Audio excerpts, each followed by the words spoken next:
కాబట్టి నమ్మిన వ్యక్తి మోసం చేసే అవకాశం ఉంది కాబట్టి జాగ్రత్తగా ఉండండి. విద్యార్థులకు అధిక శ్రమతో మంచి ఫలితాలు పొందుతారు. పుత్రస్థానంలో ఉన్న వారికి మనస్పర్ధలు కలిగే సూచనలు ఉన్నాయి. రాజకీయ నాయకులకు అనుకూలమైనటువంటి కాలం, ప్రజల ఆదరణను పొందుతారు. గతంలో చేసిన తప్పులు పశ్చాత్తాపం సరిదిద్దుకునే రంగంలో వారికి మంచి గుర్తింపు వస్తుంది. ఆర్థికంగా కూడా పొందుకుంటారు. ఈ రాశి వారికి అదృష్ట సంఖ్య 8, సోమవారం, మంగళ, శుక్రవారం యోగప్రదము. వీళ్ళకు ప్రతికూల సానుకూలంగా స్తోత్రం పారాయణ చేయడం వల్ల, ప్రతి గురువారం దక్షిణామూర్తి వారికి అర్చన చేయడం, కనిపాకంలో వరదాస్వానికి అభిషేకం చేయడం వల్ల వీళ్ళకి మంచి ఫలితాలు వస్తుంది. కుంభరాశి గరిష్ట 3-4 పాదాలు, శతపక్షం 1-2-3-4 పాదాలు, పూర్వభాద్ర 1-2-3 పాదాలు. ఈ సంవత్సరం ఈ రాశి వారికి విస్తృత ఫలితాలు కనిపిస్తుంది. ఏళ్ళనాశని ప్రభావం వలన పనుల్లో ఆలస్యం, అనవసర ప్రయాణాలు, అధికమైనటువంటి ఒత్తిడి కలుగుతుంది.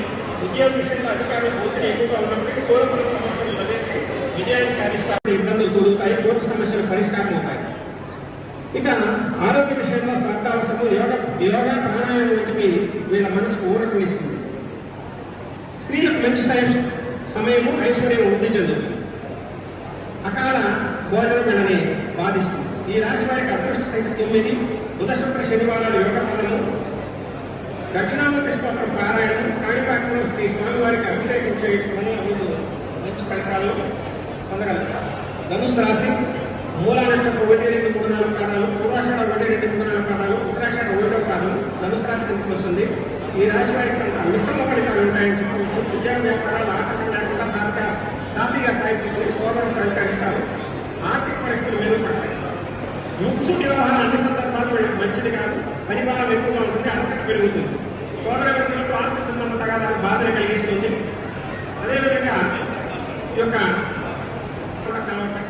ఈ రంగంలో విశేష ఆదరణ పొందినటువంటి శంకరహార చతుర్థి ఈ మధ్య ఎక్కడా లేదు. మన దేవాలయంలో ఆదరణ పొందినటువంటి విధంగా ఈ శంకరహార చతుర్థిని ఖచ్చితంగా చేసుకుంటే వీళ్లకు మంచి ఫలితాలు వచ్చేటువంటి అవకాశం ఉంది.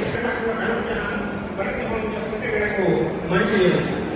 ఇంకా కర్ణాటక రాష్ట్ర ఫలితాలు చూసినట్టు పునర్వసు 4వ పాదం కుటుంబ సభ్యులు కూడా మీరు చేసేటువంటి పనులు సహకరిస్తారు. వారికి అనుకూల సమయం అని చెప్పవచ్చు.